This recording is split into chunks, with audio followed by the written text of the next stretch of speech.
Hey everybody, Johnny5 Alive here, and welcome to a video series where I showcase what I found to be the best in slot min-max build for one of the 12 Midnight Suns heroes. I will also give a quick review of all the hero abilities to show what other potential fun build options the hero may have, or reveal the thought process that ultimately led me to the one and only best choice to min-max said hero. Once we have given an overview of the hero, I will give a tier list rating in direct comparison to the other 12 heroes. We'll also mention what battle items and heroes synergize best with this build. This is a 1 of 12 part series. If you end up finding this video informative or helpful in any ways, please check the video description for a full playlist of my series for Midnight Suns, and also don't forget to like and subscribe. So let's get into today's hero. Today's hero is the most incredible of all the heroes, as he is, in fact, the Incredible Hulk. Hulk's design is that of Hulk Smash.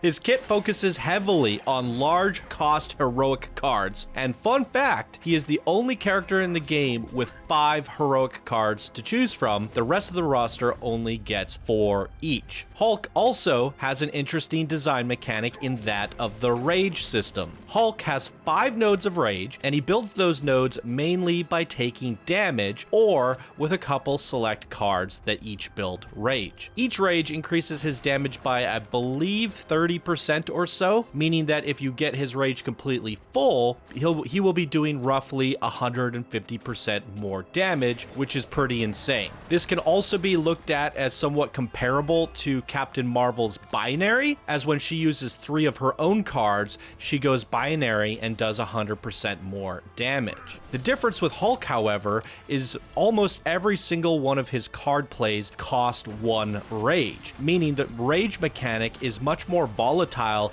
and less reliable than Marvel's Binary. The next downside to the system is that he mostly builds rage by taking damage, and Hulk is surprisingly not very good at tanking. So in today's build, I'm going to be showcasing how to get Hulk's rage fully capped out on his first turn, so we could just kill everything and avoiding taking damage altogether, and this would be the Hulk Smash build. Talking about his tier list ranking compared to the other heroes, without mods, Hulk is a very weak tank. His abilities don't do much damage at all without rage. Even when he does have rage, his abilities are super costly in both heroism and card plays. His default kit makes you feel like he's not really accomplishing anything at all. Therefore, I personally feel he is not so incredible without mods, and I place him at the absolute worst character in the game without a doubt. With mods, things change a lot. I would say he is one of the most transformative characters next to Scarlet Witch in the sense of how much better they become with mods. Hulk becomes incredible with mods, and I place him as one of the best damage dealers in the game at a very high A tier. So thank God for modding, otherwise he would be really sad to cover here in today's video. But we do have mods, and for that I'm super excited to showcase how my build turns Hulk into the Incredible Hulk. So let's take a closer look at my build recommendations for Hulk. We're going to kick things off by looking at his hero profile. He's been on about 20 missions with my hunter, KO'd 116 enemies, and his champion level's only level 13. As you can see, compared to the other heroes in this series, Hulk has gotten a lot less play than the other heroes in my roster, as he is pretty dependent on certain battle items, a certain build, certain hero compositions, and he just feels like less reliable than the other heroes, I would say. But when you use this build, he's going to be an absolute damage dealing monster. I still stand with where he is on the tier list rating. While he does do a ton of damage, he's just not my personal favorite hero. So oddly enough, normally what we do is we talk about the hero passive. Interestingly enough, Hulk doesn't have one, and that is because of his rage mechanic.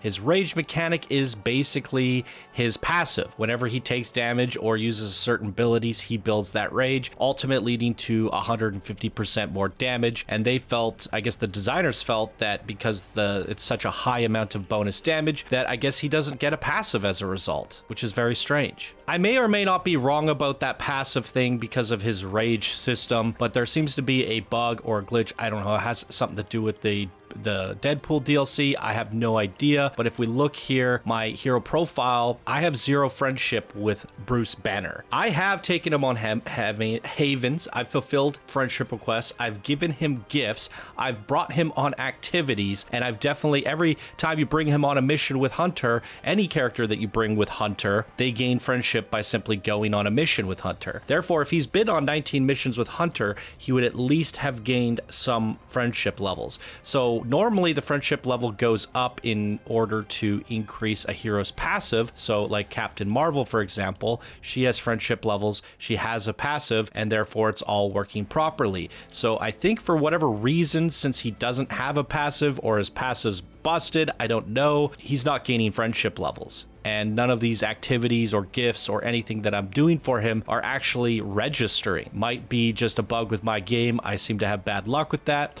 I have the Deadpool DLC and I don't even have Deadpool in my game.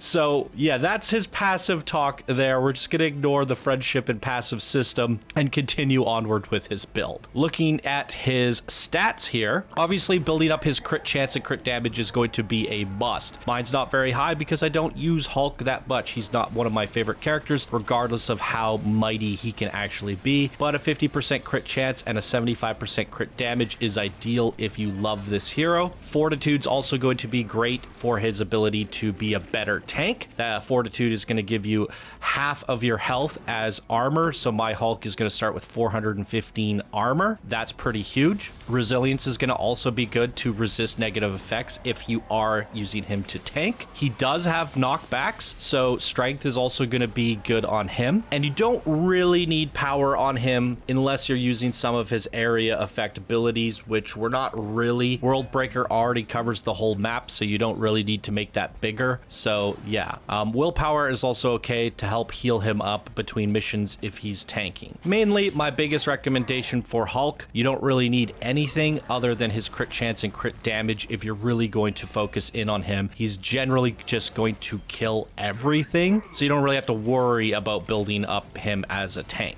So let's start talking about my build, starting with his basic attack, Smash. Apply stun, gain a rage. This does not consume a rage. Most of his cards do consume a rage to play, where this does not, and it instead builds a rage. And if the target is at full health, this does basically triple damage, bringing it to roughly 230, 240 damage. Oddly enough, Incredible Hulk is one of the only characters in the game other than Nico that doesn't have a quick attack in their kit. So you actually have to modify Smash to be his one and only quick attack, which kind of sucks because there's no extra benefit to using this other than the fact that it builds rage. It doesn't draw cards like most quick attack cards do, or most cards that are quick, you can modify them to draw a card. So I really wish that Smash was by default a quick attack card, because every hero in the game does have a quick attack card. And to my point, if you don't mod him, this is going to cost you a card play to effectively just kill a minion. Kill 3 minions, you're out of card plays. And that makes Hulk really, really crappy. So with the quick on here, we can at least kill a minion and gain a rage. Now, the extra damage effect, if they're at full health, doing 150 extra damage, really doesn't matter, because even if this does, let's say 250 damage or 225 damage, that's not enough to kill anything but a minion. And minions just die if you breathe on them. So there's no, if an enemy is low health and they're at like 200 health remaining, the effect does not work, where if they're at full health, because they're low on health.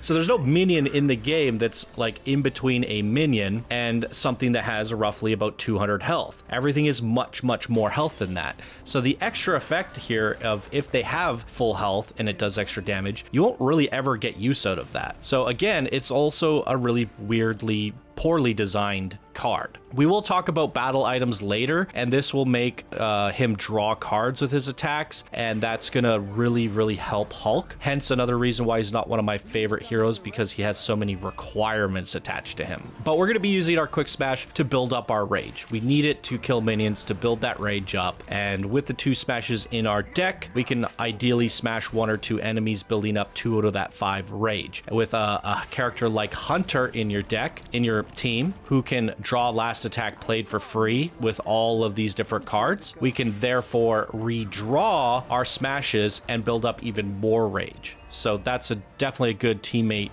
to have and a build to have on your hunter. Next up is our challenging roar. Every character needs to run a skill card in the deck. I've decided to run 2 of these. It's going to taunt an enemy, just one, not an area, just one enemy, and then it gains 1 rage for each enemy targeting Hulk. And then he gains a counter, and then we've modified this to be free. The hope is that you already have a bunch of enemies targeting Hulk. Then you're going to taunt an enemy who is not targeting Hulk, and then they'll look at him, and then you'll have an extra character that you're going to gain rage from. Now, that's not the case in most of the times, and what you can find with this card is that nobody's targeting Hulk, or maybe just one enemy's targeting Hulk. You taunt an enemy, and then you're gaining 2 rage. Luckily, we were able to modify this to be free. Again, without the free on this could be a very costly card that's doing next to nothing. And most characters like Captain America, Wolverine, Captain Marvel, those characters that taunt usually taunt in an area. He's only taunting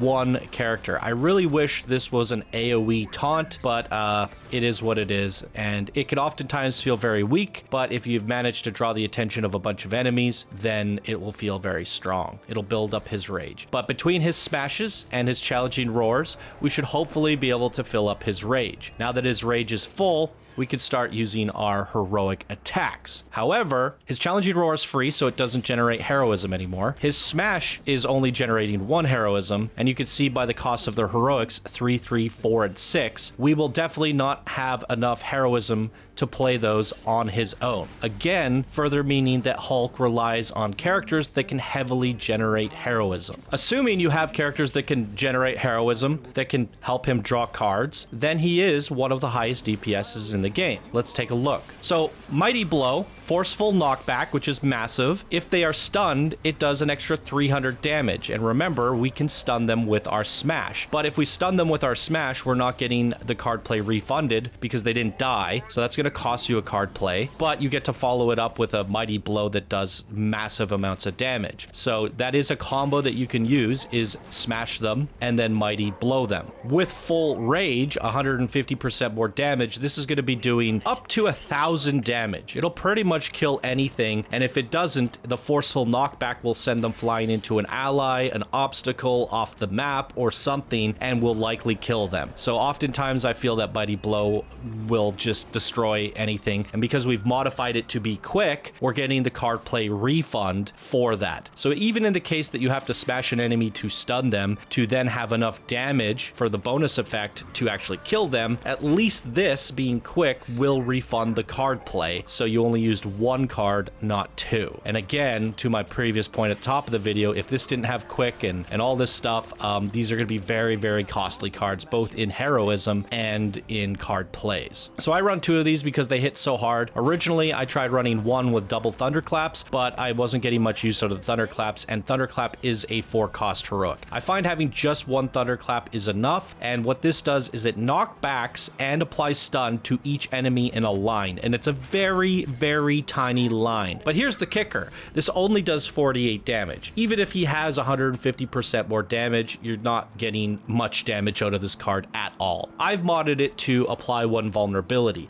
So the idea is we're knocking a bunch of guys back, we're stunning them all, and we're leaving them vulnerable. So now they're all stunned and squishy, which our Mighty Blow does extra damage to stunned targets. And if they're vulnerable, this will for sure kill them because it's doing 50% more damage. If it's already doing next to 1,000 damage, then it will definitely kill almost any enemy in the game. Ideally, what you want to do with your Thunderclap is line it up so you're hitting at least 3 or 4 enemies with 1 Thunderclap. Then you can follow it up, killing them all with your Mighty Blows, your smashes, and that sort of thing, because all of those targets are vulnerable and stunned. What you could also use this for is if you're about to end your turn and there's still a couple enemies on the battlefield, you use this to stun them and they miss their turn. So it also also serves as great utility. And last but not least, this is his bread and butter. This is where you'll see a lot of my footage, a lot of my gameplay. It's all building up to the World Breaker. Damage and forceful knockback to every enemy on the map, +1 rage for each KO. So what you can do with this is if you want to try to fish for this as soon as possible, or if you have this in your opening hand, you want to build your heroism up as quickly as possible with ideally other characters, because he can't build his own heroism.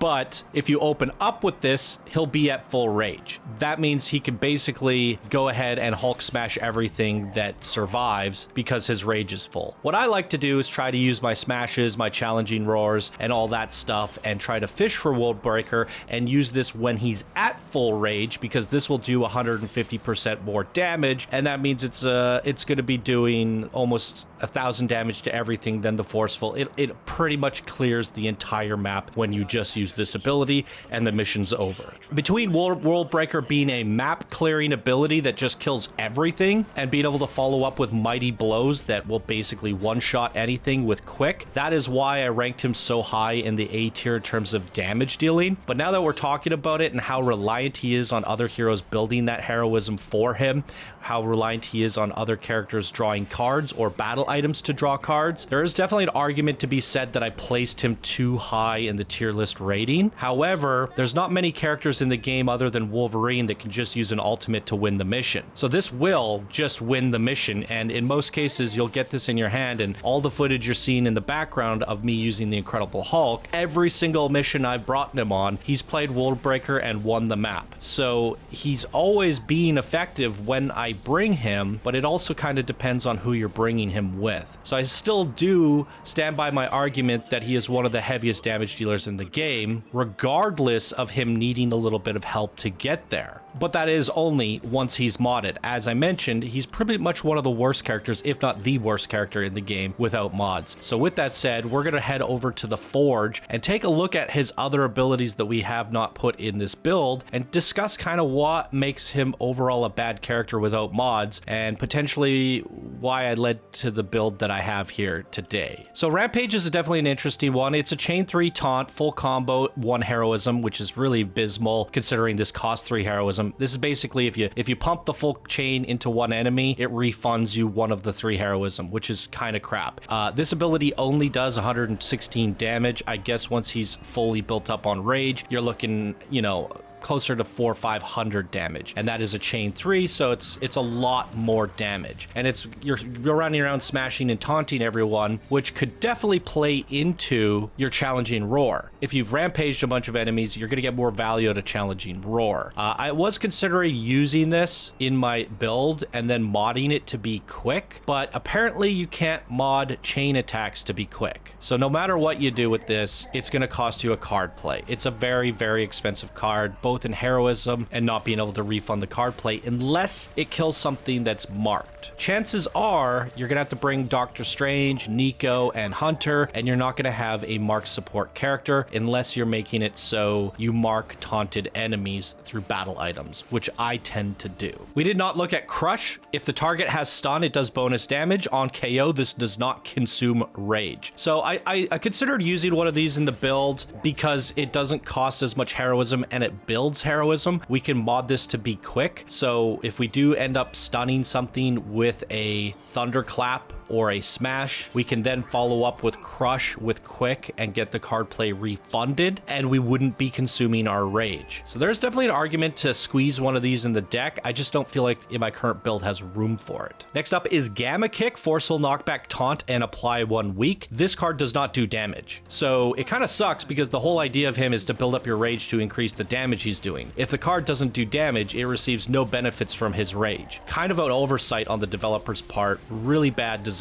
on this card, and it's absolute garbage. Seismic Slam's actually pretty awesome. 370 damage and taunt all enemies in an area, and it has an increased area of effect. So what you could do with this card is you could mod it to be marked, so he's smashing and taunting everything and marking them, and if everything's taunted, you could use your challenging roar to then build up full rage off of it. So there is an argument to be said that this is a good card and you can get some value out of it, but the heroism cost is 4. I still find that the Thunderclap and the Mighty Blows those tend to give me more value overall. But I do like Seismic Slam. Seismic Slam is ultimately a mini World Breaker. So if you want to run 2 of these and you have his rage fully built up, it could do more large AoE damage to enemies, finishing them off. And last but not least, we have Always Angry. Consume all rage to recover a bunch of health, and increases overhealing increases his maximum health. Increase maximum rage by 1. So it's interesting because it increases his maximum rage. I don't know if this is multiplicative, like if you use 2 or 3 of these cards, or I guess it's exhaust. So if you use 2 of these, could you build your rage up to 7 instead of 5, doing a potential 60% damage? The problem is it's consuming all your rage. So you would either, you would basically want to fish for this early, use it, then build up your rage to 7. It's too much work. It's too much work, and if you were playing him as a tank, it doesn't recover enough health, and then you're purging all of his rage. So it's kind of a bad card overall, in my opinion. Last but not least, I didn't mention what I did for my World Breaker. I modded my World Breaker to be plus 50% damage, which is highly important on this character or on this card if you want to clear the map with it. So next up, we're going to take a look at his battle items. One of the ones I really like to run on him is the Evil Eye Totem. Select a hero, apply 2 mark to all the enemies targeting them. So because we're running around taunting everything, we can then mark them all, and now Hulk can begin to take out some of those enemies and get card play refunds. Another one I really like to run, and this can only be crafted at the Cauldron, so you definitely want to bring Doctor Strange with him on the team if you're going to use one of these. Select a hero, draw a card every time they KO an enemy for 2 turns. So this is going to make it so all his quick attacks that we're killing minions with to build up our rage is therefore also drawing a card, so that we're not using all these Hulk cards and our hand size is getting smaller and smaller and smaller, and we're not replacing them with anything. Now we can actually get Hulk to draw cards. I definitely feel like a Fury Totem is necessary on him, which also means you're going to want to bring Doctor Strange so that you can restore the Fury Totem, because they're pretty costly using them at the Cauldron. Now you're also going to probably want to bring a draw 4 cards or an Overdrive Serum. If you pull those big heavy heroic cards, you need to be able to play them. So most likely an Overdrive Serum is going to be your 3rd choice, your 3rd card. Now you can drop the marking taunted enemies if you want, and then just take something that generates even more heroism, such as the Nanotech Weave, or you could take a utility belt so that you could draw 2 of Hulk's cards, hoping to get that World Breaker. So as you can see, he's kind of dependent on these battle items, and because you're using so many battle items, he's also kind of dependent on Doctor Strange to restore those battle items. And that's one of the reasons I haven't seen much play out of my Hulk, because I find that when I do get good value out of him, it's because I brought him with Doctor Strange. Another person that he pairs very well with is Nico, because Nico can duplicate all the cards in your hand, or all, Hulk's cards, giving him more smashes, more quick attacks, and ideally you can duplicate his World Breaker ability. And more importantly, Nico has Empower, which will reduce all of the cards in your hand to 0 heroism cost. All of Hulk's cards cost a boatload of heroism, so he's very, very much dependent on Nico for that. If you are bringing Nico, you're gonna rely less on the battle items, so you gotta have to make do. But I found that works generally, because I get that World Breaker, I play it for free, I play all of his other heroics for free, and generally everything is dead. So for me, the only 2 people that he pairs well with is Strange or Nico, and then obviously Hunter as well as the 3rd hero. And I don't really like playing Nico that much, and when I do bring Strange, I like to bring him with characters that are more fun to play. I like bringing him with a Wolverine, a Captain Marvel, a Captain America. The list goes on and on and on. I have more fun with those characters than I do with Hulk. But there's no denying that using World Breaker to clear the entire map with one big Hulk smash feels amazing, and his damage potential is definitely up there. We didn't even talk about using Overpower Serums to bring his damage from 150% to 250%, giving him Strengthen, bringing him up to 300% damage. There is potential to get Hulk's strength to 300% damage, and all of his abilities will basically one-shot anything in the game. So he definitely has that damage ceiling potential, but you don't really have room to buff his strength and his damage all that much for all the other reasons we talked about. He already needs to run all these other battle items. There's just no room for it, and he is very heavily reliant on one of 2 supports. Now you can also run him with Strange and Nico. That is also an option. You don't need to bring Hunter, so that's the best of both worlds. For me, if the developers would simply make Smash quick by default, then we could mod this to draw a card. If Challenging Roar was an AoE, a couple design decisions on Hulk would take him to the next level and make him much more of a self-sufficient hero. Most of the characters that I have that have high heroism cost cards, generally they are also good at generating heroism on their own. Hulk is definitely dependent on other things, and for that I think the developers need to look at his kit a little bit more. He's definitely dependent on mods as well, and that goes to the top of the video where I think he's the worst character in the game. Once you mod him, he's a heavy damage dealer. Quite a fun character, and I absolutely do love the Hulk. The reason I don't get much play out of him is because of his dependencies, and I don't like depending on things. I like to just go into a mission and smash it, which you can see from Iron Man in my previous videos. He is by far the most independent hero in the game. So when you compare someone like Hulk to Iron Man, there's definitely a wide gap in potential. So there you go, guys. That's my overall build for Hulk. What do you think? Did it help you make him a little bit better? Do you enjoy the Hulk more than I do? Is he one of your favorite characters? Let me know down in the comments below, and maybe with this build you'll make him just a little bit stronger. If you enjoyed the video, please do leave it a like, subscribe, share it on social media, and be sure to check the description down below for my other Midnight Suns videos. Thank you guys so much for watching. I hope you have a wonderful day, and I'll see you in the next one. Bye now.